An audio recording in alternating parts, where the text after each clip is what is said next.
Bonjour et bienvenue dans Outdoor Minds. La chance, c'est ce petit quelque chose d'imprévisible qui change tout.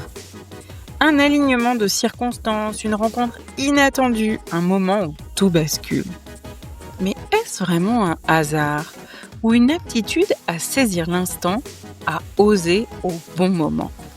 Je suis Armelle Solélac, serial entrepreneur, investisseuse et double tour du mondiste.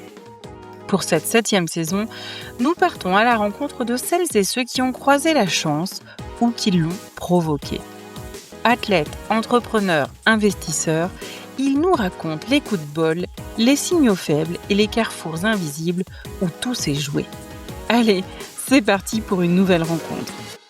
Cet épisode d'Outdoor Minds vous est offert grâce au soutien d'Above and Beyond, le fonds d'investissement Early Stage, spécialiste des secteurs du tourisme, des sports et des loisirs. Bonjour à tous, aujourd'hui nous avons le plaisir d'accueillir Samy Bailly, cofondateur de Bretzel Travel et de Bacalao Travel, entre autres. Bonjour Samy. Bonjour Armelle. Alors Samy, est-ce qu'il y avait dans ton enfance des signes précurseurs de la tournure qu'a pris ensuite ta carrière professionnelle ? Alors, je pense que, sans aucun doute, mon enfance d'expatrié. En fait, j'ai eu la chance d'avoir des parents qui travaillaient pour ce qu'on appelait la coopération française. Ils travaillaient en Afrique.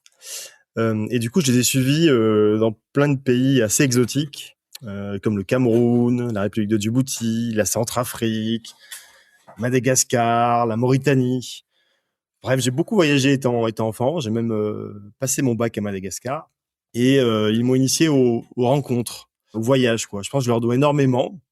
Et à l'époque, je connaissais pas du tout l'industrie du voyage, l'industrie du travel, mais je savais que je voulais voyager pour travailler, et non l'inverse d'ailleurs. C'est ça l'idée. Raconte-nous d'ailleurs un peu les grandes étapes de ta carrière professionnelle jusqu'à aujourd'hui, maintenant que tu travailles pour voyager. Tu voyages pour travailler. Ouais. Écoute, je dirais qu'il y a eu trois grandes étapes, quoi. Déjà, j'ai eu l'opportunité de passer 9 ans à travailler pour une très belle marque qui s'appelle Nouvelle Frontière. Ils avaient inventé un peu le voyage d'aventure à la fin des années 60, quoi. En 67 exactement, sous l'impulsion d'un certain Jacques Maillot, un entrepreneur assez visionnaire que j'ai eu la chance de croiser plusieurs fois, hyper inspirant. Et je pense que l'industrie du travel lui doit quand même beaucoup. Et donc j'ai rejoint NF à l'occasion d'un simple stage en 2002, comme plein de monde. Il venait d'être acheté par le groupe TUI. Et celui-ci voulait redévelopper la production aventure, qui faisait partie de l'ADN de la marque. Et comme à 22 ans, j'avais déjà un peu baroudé, on m'a confié cette mission incroyable, qui était de redévelopper, avec l'aide d'une équipe que j'ai progressivement recrutée, des centaines de circuits sur plus de 60 destinations, je pense. On faisait de la rando, on faisait du trek, on faisait du kayak, on voyageait dans des endroits où on peut plus aller malheureusement aujourd'hui, le Mali, la Libye, même l'Iran. Et j'ai même ouvert une agence aventure rue des Écoles. Tu dois connaître, c'est le quartier latin. À côté du Vieux Campeur, dont Aymeric de Rortet a été invité sur ce même podcast d'ailleurs. Voilà, on était voisins. Et en fait, je pense que à l'époque, c'est pas un mot qui existait, mais je pense que c'était de l'intrapreneuriat, cette expérience. Et c'était assez extra. Et au bout de 10 ans, j'ai près de 10 000 clients sur un des départs de notre brochure. Parce qu'à l'époque, on parlait de brochure, on parlait, il y avait évidemment Internet, mais la référence était la brochure. C'était extra. Ça, c'était la première étape de mon expérience pro, hyper enrichissante. Et la deuxième étape, elle est due un peu peut-être à la chance. C'est par l'intermédiaire d'un ami, j'ai rencontré Éric Labonardière. Et avec Yvan Vibo, 2 ans avant, ils avaient fondé Evaneos, qui mettait en relation les voyageurs avec des agences réceptives du monde entier. C'est toujours le concept, le modèle, et on n'a pas pivoté. Mais la majeure partie de la profession n'y croyait pas vraiment. Ou plutôt, voulait pas y croire. Et Eric et Yvan, c'était pas de la profession. C'est un avantage pour eux, souvent en tant qu'entrepreneur, de pas être issu du sérail. Et puis, ils cherchaient quelqu'un qui disposait déjà d'une expérience, d'un réseau, pour contribuer au développement d'Evaneos. Ils venaient de lever des fonds. Moi, je savais même pas ce que ça voulait dire, lever des fonds à l'époque, auprès d'un fonds qui s'appelait Isaïe, mais tu dois connaître, je pense, Armelle, qui est un fonds historique de la French Tech, qui avait des gens comme Pierre Kosciusko-Morizet, Geoffroy Roux de Bézieux. Enfin, c'est ces gens-là. En fait, c'est un peu les premiers entrepreneurs de la tech français qui avaient décidé de créer un fonds pour aider des boîtes qui se lançaient, dont Evaneos. Et moi, je connaissais hyper bien le milieu du voyage, des agences réceptives, celles qui sont à destination. Tu sais, il y a les agences émettrices, puis les agences réceptives qui sont basées à destination. Et je connaissais très bien ce milieu-là. Et je savais que toutes ces agences, elles rêvaient d'être en contact en direct avec les clients. Du coup, je savais très bien que le modèle Evaneos pouvait que marcher, quoi. En plus, on avait Eric et Yvan qui avait une ambition et des moyens que peu avaient dans l'industrie, honnêtement. Et voilà, on a passé 12 ans à travailler ensemble. Je pense que j'étais le 5e salarié et je suis parti en fin 2024. On était près de 200. Hein.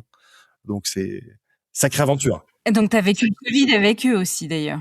Ouais, j'ai vécu le Covid avec eux. Ouais. Souvent, on oublie, hein, on essaie d'oublier ces souvenirs, mais effectivement, on a vécu le Covid de plein fouet. Hein.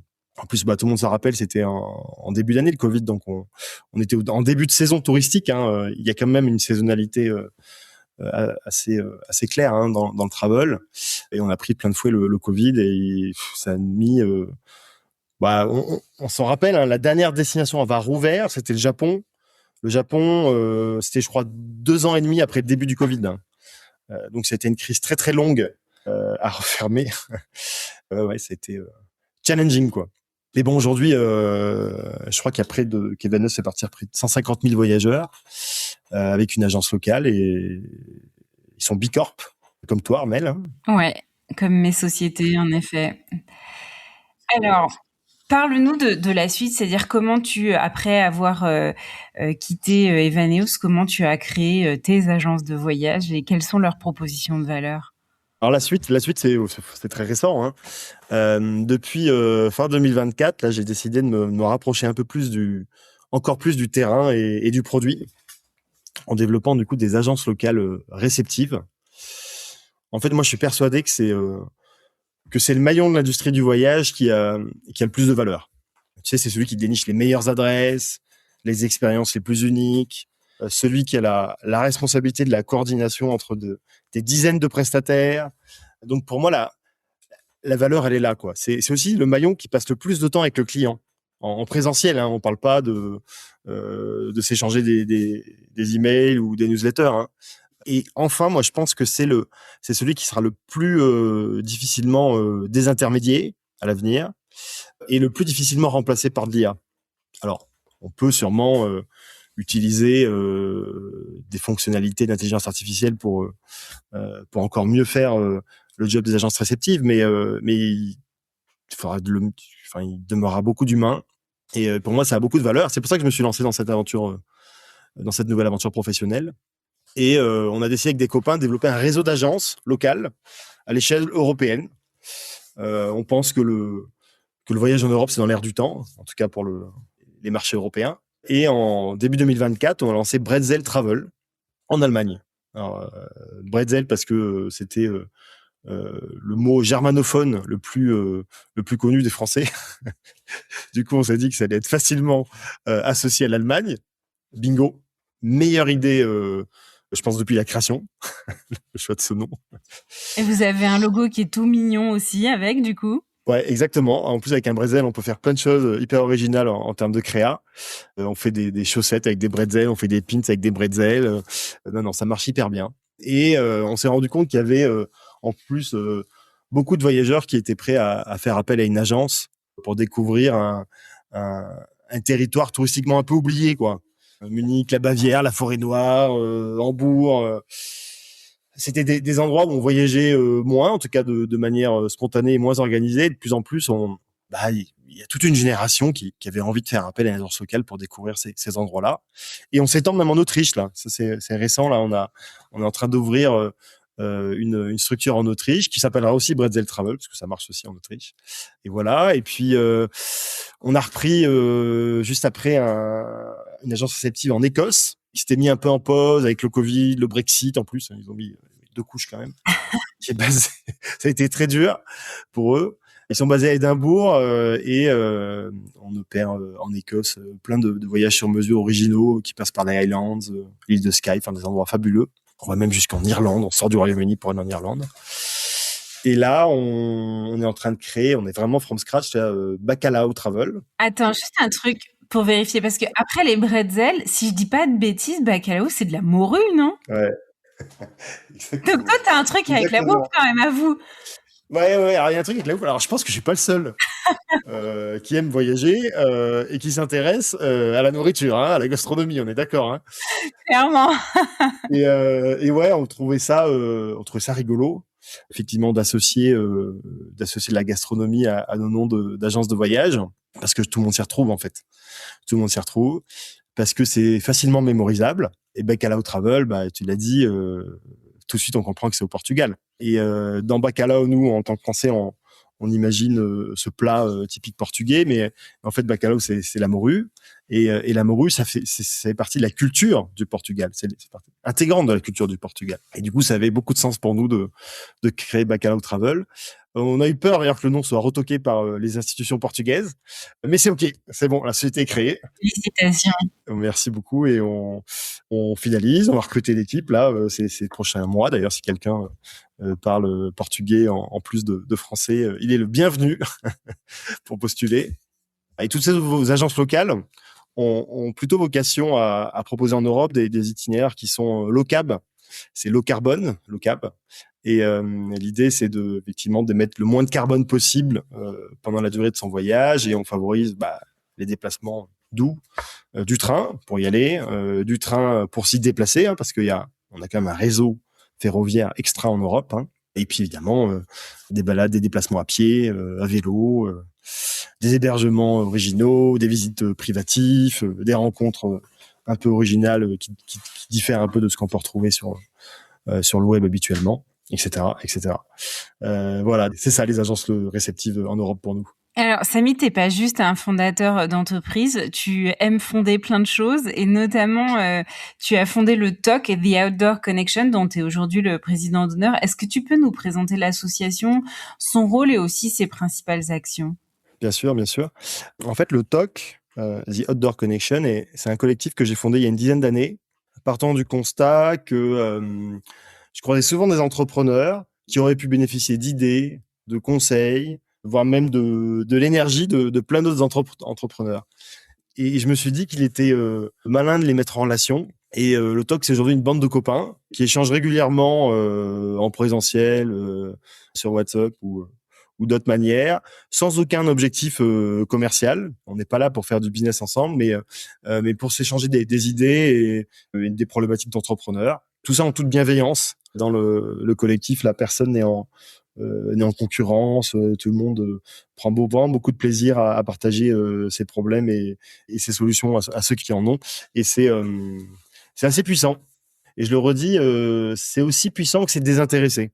Et ça, c'est finalement assez rare dans le monde d'aujourd'hui, dans les clubs d'entrepreneurs. Ouais, moi, ce qui me fascine, c'est que tu peux aussi bien rencontrer des gens avec qui tu vas partager un moment sur un sujet professionnel que rencontrer ton futur associé, pour certains d'ailleurs, dont tu fais partie, me semble-t-il. Oui, oui, absolument. Je trouve que c'est très très fort parce que quand on est chef d'entreprise, on est très souvent seul, même quand on a des associés. Et ce phénomène-là, en tout cas pour ma part, j'arrive à lutter contre ça, notamment grâce au TOC et à nos rencontres et à nos échanges. Donc c'est vraiment très très puissant en effet. Et comme tu l'as dit, extrêmement désintéressé, même si à terme il peut y avoir aussi du business entre nous. Ouais. Si tu regardes ton parcours professionnel ou éventuellement personnel, est-ce qu'à un moment tu t'es dit waouh, là j'ai eu de la chance? Régulièrement quand même, on va pas se mentir, j'ai ce sentiment-là, mais si on revient sur Evaneos, je pense que j'ai eu la chance de rencontrer Eric, mais c'est parce que c'était une rencontre, c'est de la chance brute. Ce que j'appelle la chance brute, c'est que c'était un ami d'amis à peu près. J'ai rencontré par hasard et on s'est rendu compte que nos planètes, si je puis dire, étaient en train de s'aligner. Après cette chance, je pense que j'ai su aussi la transformer en mettant du travail, de l'énergie au service de la boîte qu'on a développée ensemble. Mais effectivement, il y a cette part de chance qui intervient parfois. On est d'accord. Toi, tu penses que la chance, c'est quelque chose, c'est un phénomène qui relève du hasard ou est-ce que c'est plutôt quelque chose qu'on provoque? Et c'est les deux, je pense. C'est évidemment les deux. Je pense que d'un côté, il y a cette fameuse chance brute dont je parlais, qui en fait être au bon endroit au bon moment, quoi. Pour moi, c'est ça la chance brute. Et puis après, de l'autre côté, t'as ce qu'on appelle la chance provoquée. C'est celle qu'on bâtit un peu par notre curiosité, notre réseau. Et c'est deux chances différentes. Elles s'appellent pareil, hein, mais elles sont assez différentes. Et moi, je crois beaucoup à l'expression, il faut savoir saisir sa chance. C'est-à-dire que une fois que tu as conscience qu'il y a cette chance brute, assez aléatoire, mais que tu as également conscience que tu peux aller en chercher une deuxième, cette chance provoquée, bah c'est le bon combo, quoi. C'est le bon combo. Est-ce que toi, tu laisses, dans ta vie pro ou perso, beaucoup de place pour les, synchronicités, pour, les rencontres fortuites, ou au contraire, est-ce que tout est très millimétré, contrôlé? Une bonne question, ouais. À quelle place aussi tu laisses à l'intuition, quoi. C'est ça que tu poses comme question, ouais. Derrière, ouais. Ouais, ouais. Écoute, moi j'ai lu un jour quelque part que l'intuition c'était en réalité la somme de son expérience. En fait, c'était pas une étincelle comme ça qui venait de nulle part. C'était vraiment la somme d'une expérience. Et du coup, sur un sujet, moi, où j'estime avoir de l'expérience, en fait, je fais confiance à mon intuition, ça c'est sûr. Mais par contre, si j'ai pas d'expérience, bah, je prends le temps d'écouter les autres, je prends les infos, je les croise, je les recroise, et après, je fais des choix seulement. Mais non, j'écoute pas mon intuition sur des choses où j'ai pas d'expérience. En fait, dit autrement, toi, je pense qu'il est important dans son projet professionnel comme pour une organisation d'ailleurs, d'avoir une vision, une boussole, tu vois, un cap, je sais pas comment appeler ça comme ça. Et une fois que c'est fixé, je pense qu'il faut quand même demeurer ouvert à l'inattendu. C'est les rencontres fortuites dont tu parles, hein. Je pense que c'est essentiel. Une fois que tu as ton cap, voilà, il faut rester ouvert, que ce soit à travers des rencontres, que ce soit rester ouvert à l'évolution du marché. Ça permet même, en tant qu'entrepreneur, tu vois, si on fait le parallèle avec ça, de savoir pivoter aussi au bon moment. Parce que les entrepreneurs en parlent peu, mais il y en a plein qui pivotent, qui savent aussi s'adapter. Ils ont une vision de départ assez intuitive parfois, et grâce aux rencontres, grâce aux interviews qu'ils réalisent, ils s'autorisent à adapter leur projet, voire à pivoter quand c'est vraiment nécessaire, hein. Toi, tu as eu à pivoter sur tes agences?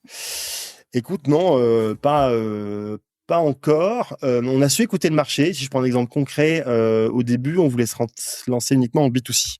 C'était notre modèle, en B2C ou B2B2C, avec l'aide de marketplace, comme Evaneos. Et en fait, assez rapidement, on a eu des demandes entrantes de B2B. Et on s'est rendu compte qu'il fallait qu'on s'y mette.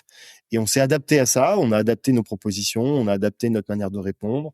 On a même adapté nos équipes. On a recruté des gens qui font que du B2B parce que on avait sous-estimé le volume que ça pouvait représenter pour le développement de nos agences. Donc on n'a pas pivoté. On a finalement ajouté un produit, ajouté un canal assez rapidement dès qu'on a pensé que c'était pertinent, quoi. Est-ce qu'il y a un moment dans ta vie où tu t'es, senti au bon endroit et au bon moment? Ah, souvent, je me le dis, hein, souvent. On a fait un très beau voyage, un très beau break en famille. On est parti 3 mois dans l'archipel de Nosy Be. Donc là, on est au nord de Madagascar. C'est un endroit fabuleux. On est parti en famille. J'ai 2 enfants et la semaine, on les emmenait à l'école, dans une école française, là, de l'agence pour l'enseignement du français à l'étranger. C'est l'AEFE. On les emmenait en tuk-tuk, tu vois. Et chaque week-end, on partait sur une nouvelle île de l'archipel. C'était extraordinaire. C'était des plaisirs, finalement, des choses assez simples, des rencontres qui étaient tous les jours nouvelles pour les enfants, pour nous, et hyper enrichissantes. Et en fait, je me suis rendu compte que j'avais la chance de partager avant tout cette expérience avec mon épouse et mes 2 enfants. Et en fait, je pense que le bon endroit au bon moment, c'est là où finalement on retrouve tu vois, l'essentiel, quoi. Où on se retrouve ensemble, où on partage des choses simples ensemble. Et c'est souvent à ce moment-là qu'on se sent au bon endroit, au bon moment. Je vous invite à aller regarder les images de Nocibé, c'est absolument splendide. Enfin, c'est vraiment très peu connu, je trouve, par rapport à la beauté des lieux et à ce qu'on peut y vivre. Donc, c'est pour moi une destination vraiment magnifique à aller découvrir. Est-ce qu'il t'est à contrario arrivé éventuellement de rater ta chance ou de faire une grosse erreur? Et au-delà de cette erreur ou de cette chance ratée, avec le recul, comment est-ce que tu l'interprètes? Qu'est-ce que tu en retiens? Je dois te faire une confidence, bon, à vous faire, hein. Il y a quelques mois, j'ai postulé pour être l'animateur d'un club d'entrepreneurs. J'avais, en fait, je pense, bien travaillé ma candidature, tu vois, bien travaillé mes entretiens. D'ailleurs, j'ai passé les premières étapes assez facilement et je n'ai finalement pas été choisi par le bureau du club. Et en fait, ils m'ont dit qu'ils préféraient que j'y rejoigne en tant que membre du club d'entrepreneurs plutôt qu'en tant qu'animateur. Déception, déception. Et alors que moi, j'adore être animateur en particulier d'un public d'entrepreneurs. Et en fait, j'ai retenu deux choses avec cette petite déconvenue. Déjà qu'une fois, il y a des choix qui ne nous appartiennent pas. Et ça, c'est assez difficile à reconnaître en tant qu'entrepreneur. Il y a des choses que tu ne maîtrises pas, en particulier ce type de décision. Et deuxième chose, qu'il faut accepter que ce soit pas son moment, en fait. Voilà, que ce soit pas le moment où ça doit arriver. Mais bon, je vais repostuler. Tellement dur aussi quand tu es entrepreneur d'accepter que ce soit pas le bon moment. Exactement. Le choix t'échappe, c'est pas le bon moment. Enfin, t'as pas l'habitude de ça, quoi. Mais en fait, c'est possible. Et du coup, j'ai l'impression que j'ai eu l'impression à ce moment-là que je ratais ma chance. Après, non, mais je vais repostuler, en fait. Évidemment. Est-ce qu'il y a un moment ou une personne, un événement qui a changé le cours de ton parcours? Moi, je pense qu'au tout début, j'ai décidé de faire mon stage de licence dans un centre de plongée à Madagascar, figure-toi, à Nocibé, pour faire le lien avec une des questions précédentes. Et en fait, il était tenu, ce centre de plongée, par quelqu'un qui s'appelle Blaise Masson. C'était un patron hyper créatif, humain, un peu artiste d'ailleurs. Son père était peintre. Il était assez charismatique, quoi, très charismatique. Et moi, mes parents, ils étaient fonctionnaires. Et c'est avec lui, avec Blaise, là, donc j'avais 21 ans, ouais. C'est avec Blaise que j'ai découvert ce que c'était qu'être entrepreneur. Et c'est d'ailleurs lui qui m'a recommandé pour mon stage de l'année suivante en master 1, là, stage à l'issue duquel j'ai été embauché et ainsi de suite. Et en fait, ce stage finalement, c'était pas qu'une parenthèse exotique, hein, parce que c'était cool, hein, la plongée à Nocibé, comme tu peux imaginer. Hein. Mais en fait, c'est un stage qui m'a initié à l'entrepreneuriat, qui m'a fait découvrir cette partie-là du monde professionnel. Et c'était aussi le point de départ de ma trajectoire professionnelle. Donc, oui, je pense que Blaise a clairement changé le cours de mon parcours. Ouais. Alors, Samy, quand je pense à toi, j'ai tout le temps l'impression que tu es hyper positif et que tu vis dans un monde où tout se passe toujours merveilleusement bien. Mais j'imagine que, comme le reste de nous mortels, il t'arrive aussi d'être face à des malchances. Est-ce que ça t'arrive parfois que cette malchance s'acharne un peu, ou tu as cette impression-là? Et comment tu gères ces périodes plus difficiles? Écoute, tu vois, nous, depuis le début, ces derniers mois, là, on a lancé quand même 3 entreprises dans le travel. Et depuis plusieurs mois, quand même, les crises se succèdent, hein, on est d'accord. Hein. Ça complique le développement de ces projets. Hein. Ça tend la trésorerie, ça complique le recrutement. Les voyageurs sont hyper attentistes. Une partie du business est quand même un peu frisée, là, tu vois. On pourrait percevoir que la malchance s'acharne un peu là dans ce contexte de lancement de plusieurs projets. Mais ce que je me dis là, moi, à ce moment-là, c'est que je me rappelle de cette petite phrase qui dit que se lancer en période de crise, c'est le meilleur moyen pour réussir quand la crise est passée. Et j'ai cette petite musique là qui résonne. Donc en fait, je suis quand même un optimiste, je pense, un optimiste assez inconditionnel dans ce type de contexte. Je me dis qu'il faut faire le dos rond. Je me dis que c'est l'occasion de travailler sur les basiques, l'expérience du client, ce qu'on aimerait qu'il vive à destination, et qu'on est prêt à attendre un peu plus pour qu'il arrive réellement, quoi. Quand c'est difficile, où est-ce que tu vas tirer ta motivation? Est-ce qu'il y a des astuces que tu as développées dans le temps ou des tricks particuliers? Alors moi, ce que je fais, c'est que je vais courir. Chacun son truc, hein. Non, mais sans blaguer, moi, j'adore les sports de fond parce que tu sais, c'est ceux qu'on fait sur des durées longues, sans avoir à trop se concentrer sur la technique, sur ses mouvements, quoi. Et le fait de ne pas avoir à trop se concentrer permet de laisser la place à plein d'autres choses. Je trouve que ça permet de prendre de la hauteur, ça apaise aussi, ça permet de se reconcentrer sur les bons sujets, hein, qu'ils soient professionnels ou personnels, permet de faire le tri, quoi. Et ça, c'est mon truc à moi. Bon, il y en a qui font du yoga, il y en a qui bouquinent. Moi, j'ai besoin de me dépenser et voilà, plutôt sur des sports comme le trail ou le ski de fond, quoi. Alors tu cours, mais peut-être qu'on t'a aussi donné quelques bons conseils. Et justement, quel est le meilleur conseil qu'on t'ait donné? Le meilleur conseil qu'on m'ait donné, c'est de savoir dire non. Et parce que c'est vraiment pas facile. Et c'est un conseil très simple. On peut s'en rappeler assez facilement. Mais je crois il m'a fallu des années pour l'appliquer, quoi, pour l'intégrer, l'appliquer. Et en fait, si tu réfléchis, ça s'applique à plein de choses. Ça s'applique déjà en premier lieu aux sollicitations extérieures. Savoir s'en préserver, savoir dire non, savoir dire OK mais plus tard, hyper important. Ça s'applique aux idées, en particulier à ses propres idées. Parce que souvent, quand on est entrepreneur, tu sais, on est un peu tout feu tout flamme, on a beaucoup d'idées et on est prêt à en mettre de nombreuses en œuvre et se dire, bah celle-ci, c'est non, je la referme. Moi, je vais même jusqu'à la consigner, c'est-à-dire je l'écris quelque part, je ferme le dossier. Physiquement, alors ça c'est un dossier papier, ça c'est maintenant c'est plutôt des notes sur un ordi, mais je ferme le dossier et ça me rassure de savoir qu'elle est là et c'est ok de l'avoir fermé, quoi. Et puis savoir dire non, ouais, ça s'applique aussi à même des fonctionnalités, tu vois. Si tu travailles sur le produit au sens même digital du terme, tu vois, bah en fait il faut savoir dire non à un certain nombre de fonctionnalités, surtout au début, quoi. On peut pas tout faire, quoi, sinon ça rentre plus du tout et ton produit il sort jamais, quoi. Il sort jamais. Non, hyper important de savoir dire non. Et dernier exemple, c'est savoir dire non aux clients. Hyper important. Que tu sois en B2B, à les conseiller, à les emmener, ou que tu sois en B2C, à leur vendre quelque chose, hein. Hyper important, sinon tu te retrouves dans des situations incroyables, à passer un temps beaucoup trop long sur des sujets ou sur des projets qui n'en valent pas la peine. Donc voilà. Et est-ce que toi, il y a un conseil que tu aimes particulièrement donner? Je dirais que ouais, prendre du recul, prendre du temps, quoi. Je crois souvent moi des entrepreneurs qui prennent pas effectivement ce temps de réflexion, qui prennent pas le recul nécessaire à faire pour leur quotidien les bons choix, quoi. Et c'est vrai qu'on est souvent pris dans cette espèce de spirale, de machine à laver, enfin, on peut l'appeler de plein de manières différentes, hein.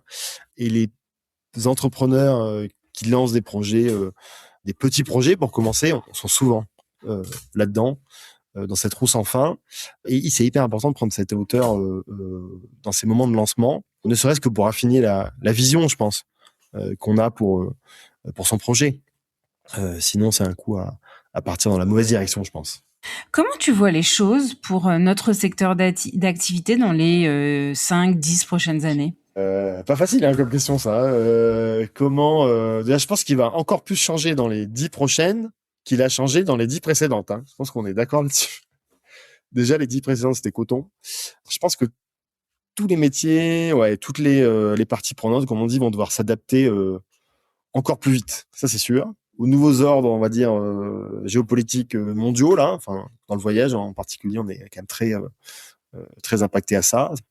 Et au développement de l'IA. Je pense que c'est notre gros sujet, quand même. C'est vrai pour beaucoup de secteurs, mais c'est très vrai pour le voyage. Il y a plein de choses que les voyageurs vont être de plus en plus autonomes à réaliser et sur lesquelles il va falloir se réinventer. C'est certain.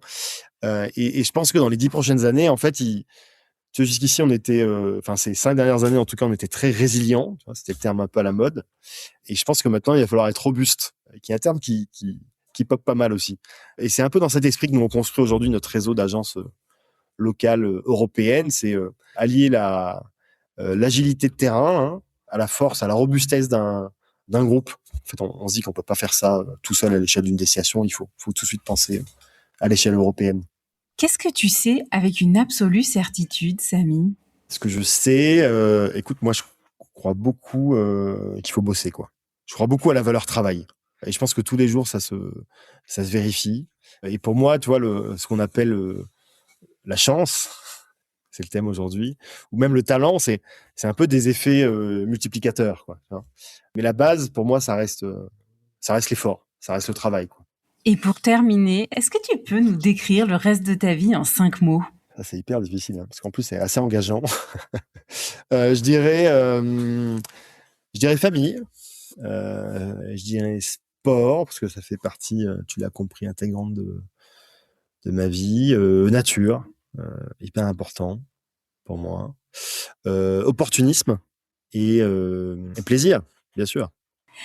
Un grand merci, Samy Bailly, cofondateur de Bretzel Travel et de Bacalao Travel, et certainement plein d'autres encore travel dans les prochaines années, pour un peu qu'il y ait un peu de gourmandise au milieu de tout ça. Voici les 6 points clés à retenir de cet épisode. Le premier, c'est que la chance peut être brute, elle arrive par surprise, ou elle peut être provoquée lorsqu'on l'a travaillée pour qu'elle se produise.